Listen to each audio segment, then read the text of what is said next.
తిరుపతి ప్రపంచంలోనే అత్యంత రద్దీగా ఉండే దేవాలయం. కానీ ఇక్కడ జరిగే ఒక విషయం చాలామందికి అసలు తెలియదు. తిరుమలలో భక్తులు తమ కోరికలు నెరవేరాయనే కృతజ్ఞతతో జుట్టును స్వామికి సమర్పిస్తారు.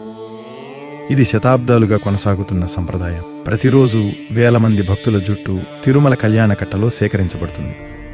ఈ జుట్టు ఏదోలా వదిలేరు. టీటీడీ ఈ జుట్టును శాస్త్రీయంగా శుభ్రపరిచి గ్రేడ్లుగా వర్గీకరించి ఇంటర్నేషనల్ ఆక్షన్లలో అమ్ముతుంది. ఈ జుట్టు చైనా, యూరప్, అమెరికా వంటి దేశాలకు వెళుతుంది.